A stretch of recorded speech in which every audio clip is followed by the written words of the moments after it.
నమస్తే welcome to V3 news లక్ష్యం సమాచారం నేను మౌనిక ముందుగా హెడ్లైన్స్ చూద్దాం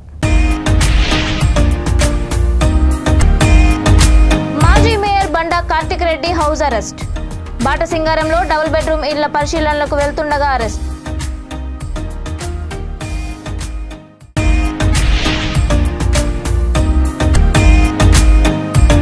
లంచం తీసుకుంటూ అడ్డంగా దొరికిపోయిన ప్రకాశం జిల్లా కొనకనమిట్ల ఎస్ఐ భార్యాభర్తల కేసులో ఎఫ్ఐఆర్ లో పేర్లు తొలగిస్తానంటూ డబ్బుల డిమాండ్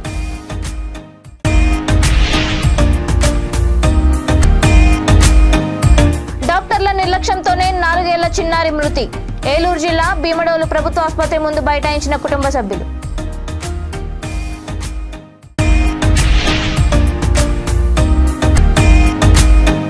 ముస్తాబాద్ ఎగువ మానేరు కుడి కాల్వ పూడికతీత పనులు ప్రారంభం చివరి ఆయకట్టు వరకు నీళ్లు అందించడమే లక్ష్యమన్న ఇరిగేషన్ ఏఈ ఇక డీటెయిల్స్ చూస్తే మాజీ మేయర్ బీజేపీ రాష్ట్ర నాయకురాలు బండా కార్తిక్ చంద్రారెడ్డిని ఉస్మానియా యూనివర్సిటీ పోలీసులు హౌస్ అరెస్ట్ చేశారు. బీజేపీ రాష్ట్ర అధ్యక్షుడు కేంద్ర మంత్రి కిషన్ రెడ్డి ఇచ్చిన పిలుపుతో బాటసింగారంలో నిలిచిపోయిన డబుల్ బెడ్రూమ్ ఇళ్ల పరిశీలనకు వెళ్తుండగా శాంతి భద్రతలకు విఘాతం కలుగుతుందని పోలీసులు ఆమెను హౌస్ అరెస్ట్ చేశారు. ఈ సందర్భంగా కార్తిక్ రెడ్డి మాట్లాడుతూ బీజేపీ నేతలపై అక్రమ అరెస్టులు చేయడం అప్రజాస్వామిక చర్య అని అన్నారు.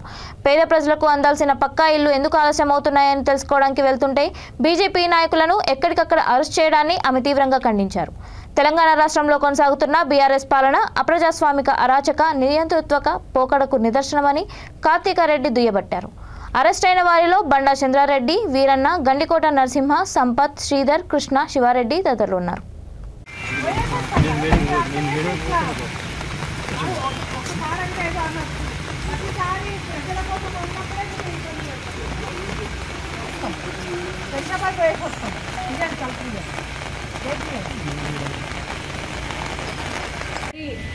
ఈరోజు బాటసింగారంకి వెళ్ళి అక్కడ డబుల్ బెడ్రూమ్లు ఏవైతే కన్స్ట్రక్షన్ చేసిండ్రో అవి ఏ విధంగా ఉన్నాయి, ఏ విధంగా అరువులకు ఇవ్వకుండా ఆపి పెట్టిండ్రో కేవలం బీఆర్ఎస్ పార్టీ వాళ్ళ అనుచరులకు ఇచ్చుకోవాలనే ఆలోచనతో ఉన్నారు. మరి ఈరోజు బీజేపీ పార్టీ తరఫు నుంచి అక్కడికి వెళ్ళి నిరసన తెలియజేసే విధంగా ఆలోచన చేస్తే మరి ఈరోజు ఎక్కడికక్కడ నాయకులని అరెస్ట్ చేయడము, ఎక్కడికక్కడ హౌస్ అరెస్టులు చేయడం అనేది చాలా బాధాకరం. మరి పోలీస్ వ్యవస్థ ఏ విధంగా వ్యవహరిస్తుందంటే ప్రజల పక్షాన పోరాటం చేయనివ్వకుండా మరి ఆ నిరసన తెలియజేసిన వాళ్ళకి హౌస్ అరెస్టులు చేస్తున్నారు. ఇదేమి కొత్త కాదు. ఈరోజు దాదాపు 9 సంవత్సరాల నుంచి కూడా మరి బీఆర్ఎస్ పార్టీ ఎక్కడికక్కడ పోలీస్ వ్యవస్థను కూడా ఉపయోగించుకొని నిరసన తెలియజేసిన వాళ్ళకి హౌస్ అరెస్టులు చేయించడము, మరి పేదల కోసము డబుల్ బెడ్రూమ్ ఇల్లును కేటాయిస్తామని మరి డబుల్ బెడ్రూమ్ల ఇళ్ళ దరఖాస్తు తీసుకున్నారు ప్రభుత్వం. ఎంతో మంది ఈరోజు ఎదురు చూస్తున్నారు. కనీసం ఇప్పుడు ఎలక్షన్ వరకన్నా మరి డబుల్ బెడ్రూమ్ల ఇల్లును అరువులకు ఇవ్వాలని మేము పోరాటం చేస్తాం. తప్పకుండా మరి రాబోయే రోజుల్లో మరి ప్రకాశం జిల్లా కొనకనమిట్ల మండల ఎస్ఐ కడలి దీపిక లంచం తీసుకుంటూ అనిషా అధికారులకు పట్టుబడ్డారు. దీపిక 45,000 రూపాయలు తీసుకుంటూ రెడ్ హ్యాండెడ్ గా దొరికిపోయారు. భార్యాభర్తల కేసు విషయంలో ఎఫ్ఐఆర్ నుంచి నిందితుల పేరు తొలగిస్తానని చెప్పి ఎస్ఐ లంచం డిమాండ్ చేశారు. 60,000 ఎస్ఐ డిమాండ్ చేయగా 45,000కి ఒప్పందం కుదుర్చుకున్నారు. కాట్రగుంట గ్రామానికి చెందిన కేశవులు అనే వ్యక్తి నగదు ఇచ్చుకోలేక అనిషా అధికారులకు ఆశ్రయించాడు. దీంతో స్టేషన్లో లంచం తీసుకునే సమయంలో రెడ్ హ్యాండెడ్ గా పట్టుకున్నారు. పట్టుబడిన వారిలో ఎస్ఐతో పాటు కానిస్టేబుల్ నరసింహారావు కూడా ఉన్నాడు. వారిద్దరిని అరెస్ట్ చేసి నెల్లూరు ఏసీపీ కోర్టులో హాజరుపరుస్తామని ఏసీపీ అధికారులు తెలిపారు.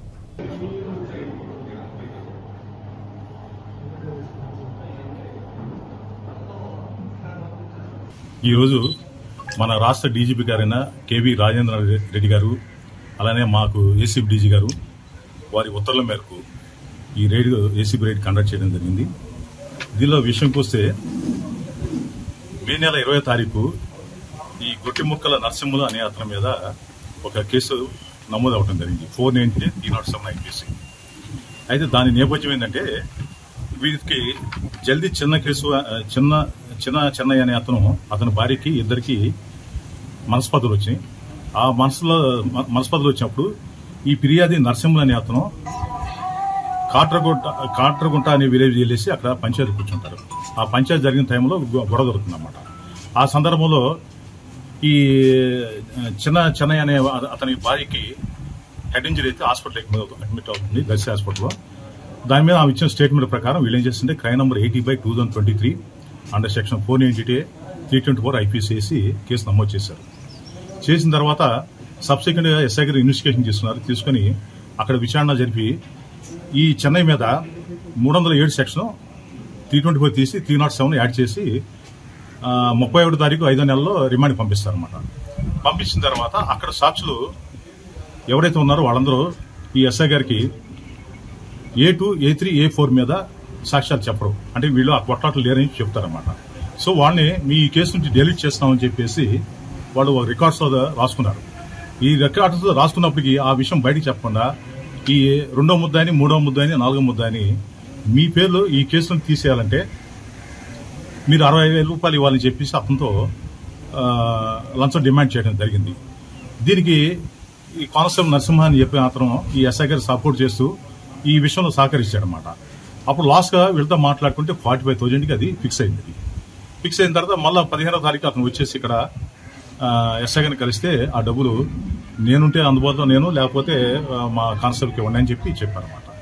దాని మీద అతను లంచం ఇవ్వడం ఇష్టం లేక మా ఏసీబీ ఆఫీస్కి వచ్చేసి రిపోర్ట్ ఇస్తాడు. మేము కేసు నమోదు చేసుకుని ఈ రోజు ఇక్కడికి వస్తాం అనమాట.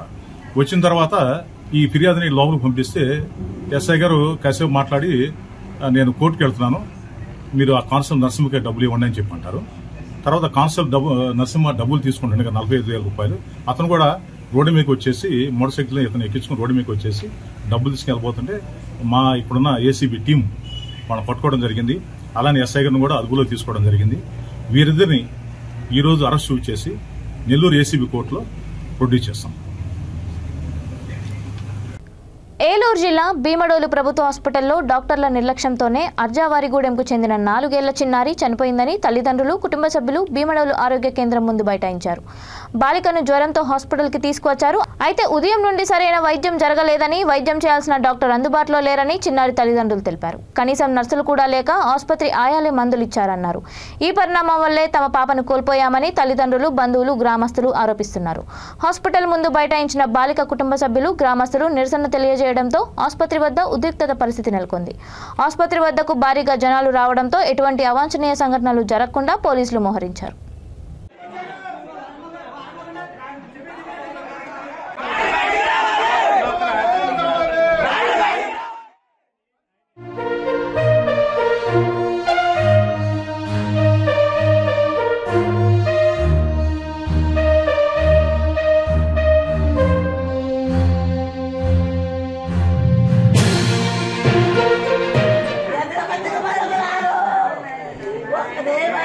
ఎగువ మానేరు కుడి కాల్వ నీరు చివరి ఆయకట్టు వరకు రైతులకు అందించడమే లక్ష్యంగా నీటిపారుదల శాఖ యుద్ధ ప్రాతిపదికన పూడికతీత పనులు చేపట్టింది. రాజన్న సిరిసిల్ల జిల్లా ముస్తాబాద్ మండలంలోని ఎగువ మానేరు కుడి కాల్వ పూడికతీత పనులను చేపట్టింది. ముస్తాబాద్ రత్నాలకుంట నుండి గూడూరు వరకు 2 కిలోమీటర్ల కాలువకు 4,70,000 రూపాయలు మంజూరు కాగా అధికారులు పనులు చేపట్టారు. కాలువలో పిచ్చి మొక్కలు, చెత్త చెదరం చేరి చివరిగా ఆయకట్టు వరకు నీళ్లు చేరకపోవడంతో తేర్లు మద్ది చివరి ఆయకట్టు రైతులకు నీళ్లు అందించాలనే ఉద్దేశంతో పనులు ముమ్మరంగా చేపట్టినట్లు ఏఈ వంశీ తెలిపారు.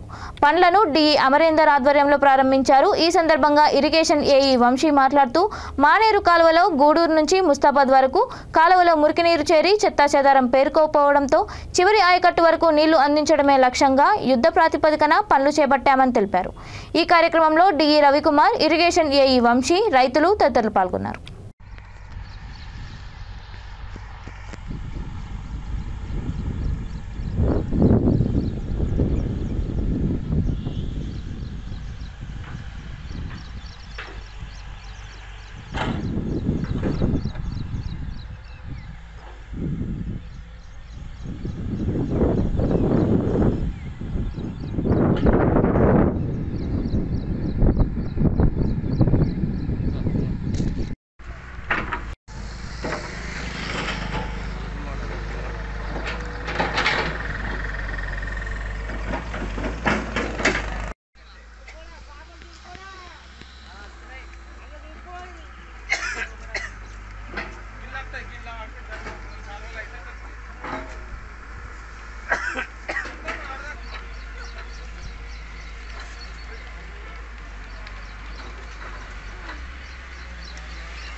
కాలువలు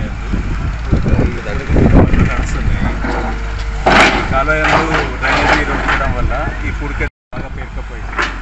వర్షాకాలం వర్షాభావ పరిస్థితులు వర్షాలు సకాలంగా పడకపోవడం వల్ల మనకి ఏంటంటే ఈ గోమాలయం నుంచి నీటిని దాని కావున ఈ గోమాలయం నుంచి మనము ఈ వర్షాకాలంలో కూడా నీళ్ళు వదులుతున్నాము. కానీ నీళ్ళు ఈ తుంగ కానీ ఇవి కానీ మనకి అడ్డుపడడం వల్ల మనకి గూడూరు నుంచి మనకి ముస్తాబాద్ వరకు డ్రైనేజ్ నీళ్ళు ఇక్కడ వదులుకోవడం వల్ల తుంగ ఇదంతా మనకు అడ్డుపడి కాలువ నీళ్ళు పెళ్ళుమద్ది చివరి ఆయకట్టు వరకు అందట్లేదు. వరకు ఇది మనం ఆపరేషన్ అండ్ మెయింటెనెన్స్ పద్ధతి కింద 4.97 lakhs వర్క్ శాంక్షన్ చేయించుకోవడం జరిగింది. మనము రివర్స్ చూపెట్టుకుంటా నుంచి ఇటు రివర్స్ మనం 17 వరకు మనము సెంటరీ మోడల్ అనేది జరుగుతుంది. ఎన్నడూ ప్రారంభించారు పనులు? పొద్దున్న నుంచి మనం వర్క్ స్టార్ట్ చేయడం జరిగింది. మనకు చూపెట్టుకుంటా అంతా ప్రక్షాళన చేయించుకొని సింప్ కానీ నాశ కానీ ఇదంతా రిమూవ్ చేసుకొని మనం కింద ఆయకట్ వరకు వర్షాకాలంలో కూడా నిరభ్యంతరంగా ఈ వ్యవస్థ నడుస్తుంది. ఏఐఎంఐఎం అధ్యక్షుడు బారిస్టర్ అసదుద్దీన్ ఓవైసీ సూచనల మేరకు ఏఐఎంఐఎం కార్వాన్ ఎమ్మెల్యే కౌసర్ మొహియుద్దీన్ టోలీచౌకీ క్రాస్ రోడ్లోని వర్ష ప్రభావిత ప్రాంతాన్ని పరిశీలించారు. జేఎస్ఎంసీ అధికారులు, పార్టీ కార్పొరేటర్లు మహమ్మద్ నజీరుద్దీన్, కార్వాన్ నియోజకవర్గంలోని హరూన్ ఫర్హాన్ సాహెబ్లతో కలిసి ఎమ్మెల్యే పరిశీలించారు.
రాజన్న సిరిసిల్ల జిల్లా వేములవాడ మండలం ముంపు గ్రామమైన గుర్రంవానిపల్లి గ్రామీణ ప్రాంతాల్లో కాలానుగుణంగా వచ్చే వ్యాధులతో అనేక మంది బాధపడుతున్నారు.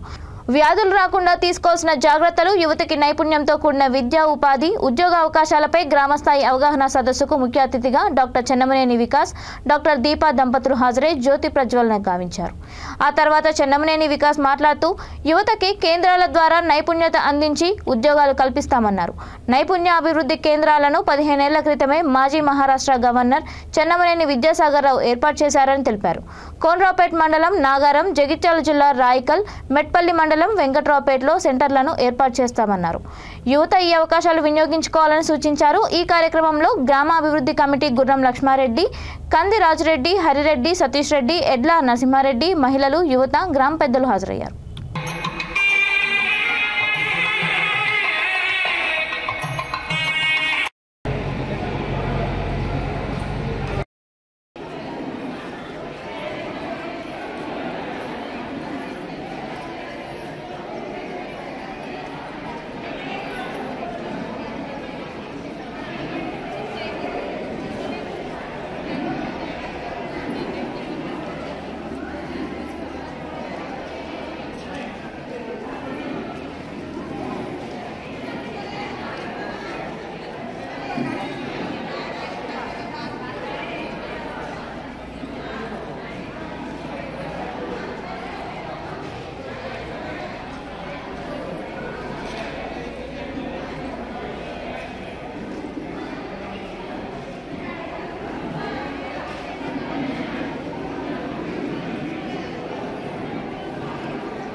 వేదిక పైన విలేజ్ డెవలప్మెంట్ కమిటీ ప్రెసిడెంట్ గుర్రం లక్ష్మారెడ్డి గారికి, కంది రాజరెడ్డి గారికి, టి హరిరెడ్డి గారికి, సతీష్ రెడ్డి గారికి, నరసింహారెడ్డి గారికి, మరి గుర్రం వాణిపల్లి గ్రామస్తులకు నా హృదయపూర్వక నమస్కారం.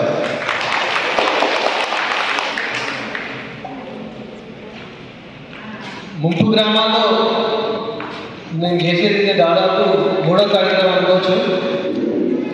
మరి ఫస్ట్ ఆడపల్లి గ్రామంలో మేము ఎంపీటీసీ శేఖర్ గౌడ్ గ్రామ సర్పంచ్ కోరిక మేరకు వాళ్ళ వాటర్ ప్లాంట్ వేయడం జరిగింది.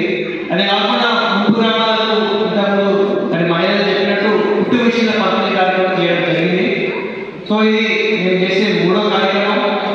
కానీ ఇది ఇంతలో ఆడదు, రాబోయే రోజులలో ఇంకెన్నో కార్యక్రమాలు చేయబోతాం. మాజీ మహారాష్ట్ర గవర్నర్ సిహెచ్ విద్యాసాగర్ గారు ఇదివరకు ఈ ప్రాంతానికి ఎంపీగా ఉంటే, కేంద్ర మంత్రిగా ఉంటే, తర్వాత గవర్నర్ అయ్యారు. వారు ఎన్నో కార్యక్రమాలు, సేవా కార్యక్రమాలు ఈ ప్రాంతానికి చేశారు. వారి స్ఫూర్తితో మేము ముందుకొచ్చాం. మరి ఫౌండేషన్ వారి సహాయాన్ని మా ఊళ్ళో ఇక్కడ చేయాలని, ఎందుకంటే మా పరిచయం ప్రాంతాలు కాబట్టి వాళ్ళని తీసుకురావడం జరిగింది. కార్పొరేట్స్ వాళ్ళ లాభాలలో వాళ్ళు కొంచెం ఈ ప్రజాసేవలో ఖర్చు పెట్టే నిబంధన ఉంది. మరి ఆ నిబంధన ప్రకారం వాళ్ళని ఇక్కడ తీసుకొచ్చి ఈరోజు ఇలాంటి సేవా కార్యక్రమాలు నిర్వహిస్తున్నాం. ఆరోగ్యం కావచ్చు, నైపుణ్యం కావచ్చు, ఉద్యోగం కావచ్చు, ఈ రంగాలలో మేము సేవా కార్యక్రమాలు చేస్తున్నాం. ఆరోగ్య విషయానికి వస్తే మనం చూసుకుంటాం, ముఖ్యంగా కరోనా సమయంలో చాలా మంది హాస్పిటల్ రావడానికి భయపడ్డారు. అవునా కదా? మీ హాస్పిటల్కి వస్తే కరోనా వస్తుందని భయంతో చాలా మంది బీమాలు వచ్చిన దగ్గర ఊళ్ళో ఉంటుండే. కాబట్టి మరి అట్లాంటి ప్రజలకు మనం సహాయం చేయొచ్చు అని ఆలోచన చేసి మా చైర్మన్ ఒక మొబైల్ హాస్పిటల్, అంటే ఆ హాస్పిటల్లో అన్ని సేవా పరికరాలు ఉంటాయి. డయాగ్నోస్టిక్ టెస్ట్ కావచ్చు, ఎక్స్రే మిషన్ కావచ్చు, రకరకాల పరికరాలు దాన్ని ఉంటాయి. అవి తీసుకొచ్చి ప్రతి ఒక్క గ్రామంలో డాక్టర్ దవాఖానా మీ గర్వాన దగ్గరనే నినాదంతో గ్రామాల్లో క్యాంప్స్ నిర్వహించాం. కరోనా సమయంలో ప్రజలకు సేవ చేశాం. అదే కాకుండా గ్రామ పంచాయతీ కార్మికులు వర్షంలోనూ సమ్మె చేస్తూ న్యాయమైన డిమాండ్లను పరిష్కరించాలని ప్రభుత్వాన్ని కోరారు. రాజన్న సిరిసిల్ల జిల్లా ముస్తాబాద్ మండల కేంద్రంలోని గ్రామ పంచాయతీ కార్మికుల సమస్యలను పరిష్కరించాలని కార్మికులు నిరవధిక సమ్మె చేపట్టి నేటికి 14వ రోజుకు చేరుకుంది. పంచాయతీ కార్మికులు వర్షాన్ని సైతం లెక్క చేయకుండా వానలోనే నిరసన వ్యక్తం చేశారు. ఈ సందర్భంగా కార్మికులు మాట్లాడుతూ 14 రోజులుగా సమ్మె చేస్తున్నా ప్రభుత్వం స్పందించడం లేదని ఆవేదన వ్యక్తం చేశారు. 51వ జీవోను సవరించి PSESI ప్రమాద బీమా, 10 లక్షలు, డ్యూటీ గుర్తింపు కార్డులు, హెల్త్ కార్డులు ఇవ్వాలన్నారు. ఆదివారం పండుగ సెలవులు ఇవ్వాలని వారు ప్రభుత్వాన్ని కోరారు.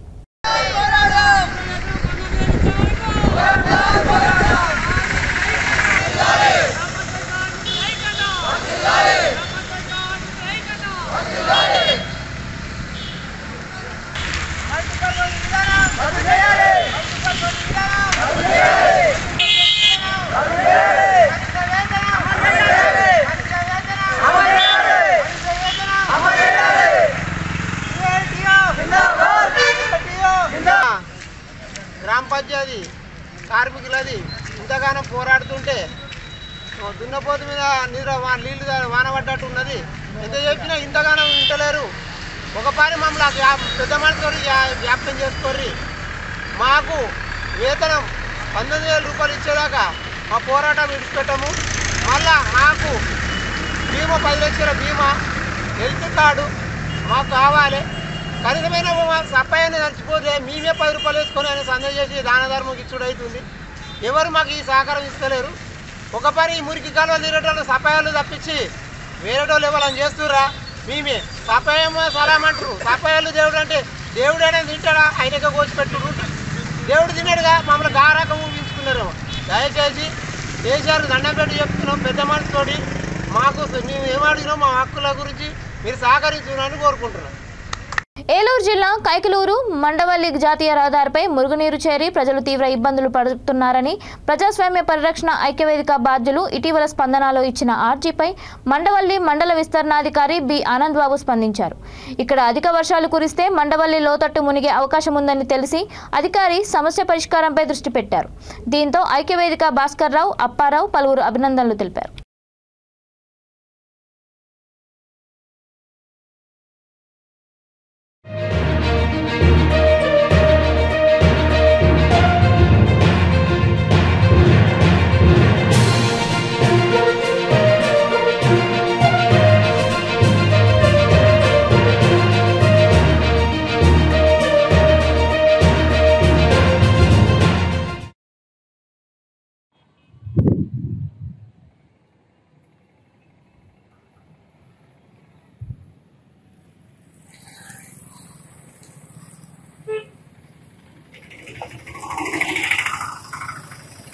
ప్రజాస్వామ్య పరిరక్షణ ఐక్యవేదిక మండవల్లి మండల కమిటీ సభ్యులు సోమవారం స్పందనలో ఇచ్చిన అర్జీపై ఈఓపీఆర్టీ ఆనంద్ బాబు గారు స్పందించి గత 2-3 రోజుల నుండి మురిగిపోయే కార్యక్రమాన్ని, రోడ్లు దెబ్బతిన్న చోట మరమ్మతులను చేపట్టారు. కొద్ది రోజుల్లో పనులు పూర్తి చేస్తామని, కచ్చా డ్రైన్ కూడా ఏర్పాటు చేస్తామని, అలాగే పిహెచ్సి ముందు ఉన్న పలు చోట్ల ఉన్న గుంటలను కూడా పూర్చి మురుగు లేకుండా పారిశుద్ధ్యాన్ని మెరుగుపరుస్తామని ఆయన ప్రజాస్వామ్య పరిరక్షణ ఐక్యవేదిక మిత్రులకు తెలియపరచడం జరిగింది.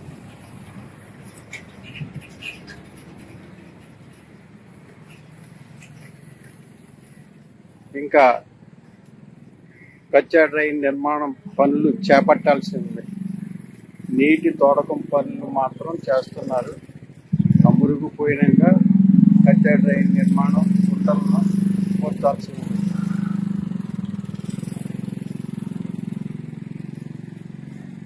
ఏపీలో వైసీపీ ప్రభుత్వం నిట్టనిలువుగా ముస్లింలను ముంచిందని, టీడీపీ వైసీపీ అధినేతలు ముస్లింలతో ఫోటోలకు మాత్రమే ఫోజులిస్తున్నారని బీజేపీ మైనార్టీ మోర్చా అధ్యక్షుడు షేక్ బాజీ మండిపడ్డారు. మైనార్టీ విద్యార్థులకు 10 నుండి 15 లక్షలు ఇస్తానన్న జగన్ హామీ ఏమైందని ఆయన ప్రశ్నించారు. విదేశాల్లో ఇబ్బందులు పడుతున్న ముస్లిం విద్యార్థుల దుస్థితిని ఎందుకు పట్టించుకోవడం లేదని అన్నారు. టీడీపీ హయాంలో దుల్హన్ పథకం కింద 50,000 ఇచ్చేవాళ్లు, జగన్ వస్తే 1,00,000 ఇస్తానని చెప్పి అసలు పథకమే లేకుండా చేశాడని షేక్ బాజీ ఆరోపించారు. ఏ ముఖం పెట్టుకుని ముస్లింలను జగన్ ఓట్లు అడుగుతారని, ముస్లింల పట్ల కపట నాటకాలతో మాయలు మోసం చేస్తున్నారని షేక్ బాజీ విమర్శించారు. ఈ రోజున చేపడుతున్నటువంటి కార్యక్రమాల గురించి భారతీయ జనతా మైనార్టీ మోర్చా ప్రజలకు తెలియజేయాల్సినటువంటి ఆవశ్యకత ఉందని చెప్పని పత్రికా సమావేశం నిర్వహించబడుతుంది. ఈ సమావేశంలో నాతో పాటుగా రాష్ట్ర బీజేపీ మైనార్టీ మోర్చా ప్రధాన కార్యదర్శి షేక్ సయ్యద్ బాసా గారు, అదేవిధంగా ఉపాధ్యక్షులు కుద్దూస్ గారు పాల్గొంటున్నారు. ఈరోజు ఏదైతే ఆంధ్రప్రదేశ్ రాష్ట్రంలో 3.5 ఏళ్లగా ముస్లింలను ముంచినటువంటి ఈ ప్రభుత్వం యొక్క రాజకీయ భోగతాన్ని భారతీయ జనతా మైనార్టీ మోర్చా ముందుంచుతుంది. వాస్తవానికి రాష్ట్రంలో ఉన్నటువంటి మైనారిటీల్ని ఈ రోజున 2 పార్టీలు పంచుకున్నటువంటి కార్యక్రమంగా ఇబ్బడి ముబ్బడిగా పత్రికల్లో అధినేతలతో దిగినటువంటి ఫోటోలతో పాటుగా మైనారిటీ సమాజాన్ని వెక్కిరించే విధంగా ఉన్నటువంటి అనేక అంశాలు ఈరోజు చెప్పదలుచుకున్నాం. వాస్తవానికి ఈ ప్రభుత్వం వచ్చే ముందు ఆనాడు పాదయాత్రలో ఈ ముఖ్యమంత్రి నాటి ప్రతిపక్ష నాయకుడిగా చెప్పినటువంటి మాట, విదేశీ విద్య కోసం వెళ్తున్నటువంటి మైనారిటీ విద్యార్థులు ఎవరైతే ఉన్నారో వాళ్ళకి 10 లక్షలకు ఇచ్చినటువంటి ఆనాటి సాయాన్ని మించి 15 లక్షలు ఇస్తానని చేసినటువంటి వాగ్దానం ఈ 4 ఏళ్లలో ఏమైపోయిందని చెప్పని భారతీయ జనతా మైనారిటీ మోర్చా ప్రశ్నిస్తూ ఉంది. అక్కడ ఉన్నటువంటి విద్యార్థులు కరోనాలో పడినటువంటి కష్టాలు, ఇక్కడ తల్లిదండ్రులు ఉద్యోగ అవకాశాలు లేక, ఆదాయ పరిస్థితులు లేక, అక్కడ ఉన్నటువంటి విద్యార్థులకు ఉద్యోగాలు లేక నానా బాధలు పడితే కనీసం కంటితో చూడనటువంటి ఈ ముఖ్యమంత్రి రేపు ముస్లింలు ఏం మొహం పెట్టుకుని అడుగుతారని చెప్పని భారతీయ జనతా మైనారిటీ మోర్చా ప్రశ్నిస్తూ ఉంది. అదేవిధంగా ఏదైతే ఎన్నికల్లో చెప్పాడు బ్రహ్మాండమైనటువంటి హామీ, నాడు దుల్హన్ స్కీమ్కి 50,000 గత ప్రభుత్వం ఇచ్చేది. ఇతను ఏం చెప్పాడంటే ఈ ముఖ్యమంత్రి, నేను అధికారంలోకి రాగానే ₹1,00,000 ఇస్తానని చెప్పానన్నారు. 4.5 ఏళ్ళు గడిచింది. ఏదైతే ఇవ్వాల్సినటువంటి డబ్బులు 100 కోట్లు బకాయిలుగా పేర్కొన్నాయి.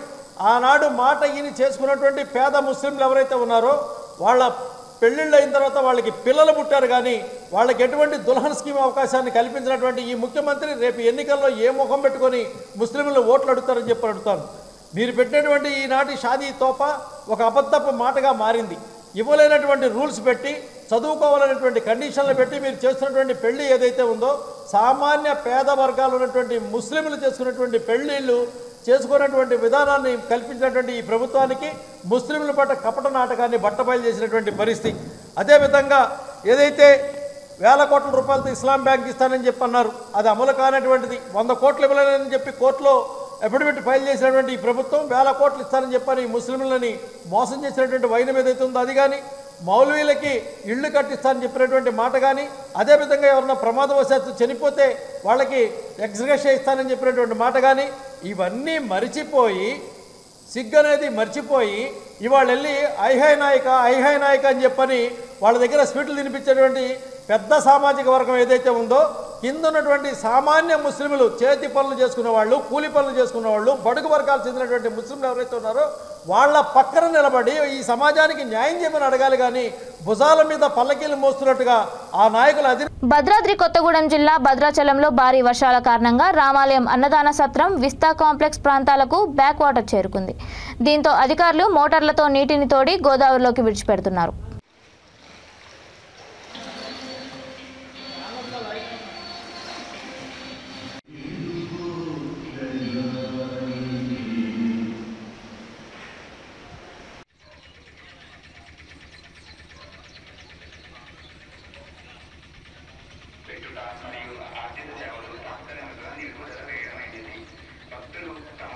బులెటిన్ ముగించే ముందు హెడ్లైన్స్ మరొకసారి.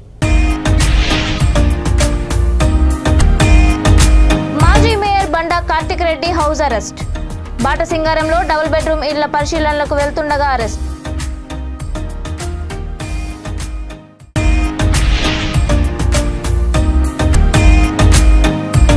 లంచం తీసుకుంటూ అడ్డంగా దొరికిపోయిన ప్రకాశం జిల్లా కొనకనమిట్ల ఎస్ఐ. భార్యాభర్తల కేసులో ఎఫ్ఐఆర్లో పేర్లు తొలగిస్తానంటూ డబ్బుల డిమాండ్.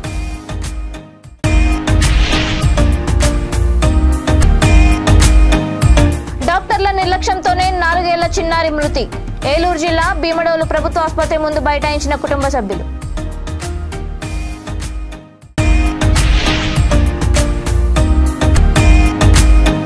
ముస్తాబాద్ ఎగువ మానేరు కుడికాల్వ పూడికతీత పనులు ప్రారంభం.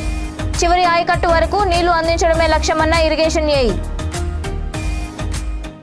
ఇవి ఇప్పటివరకున్న అప్డేట్స్. మరిన్ని అప్డేట్స్ కోసం చూస్తూనే ఉండండి V3 న్యూస్. లక్ష్యం సమాజహితం.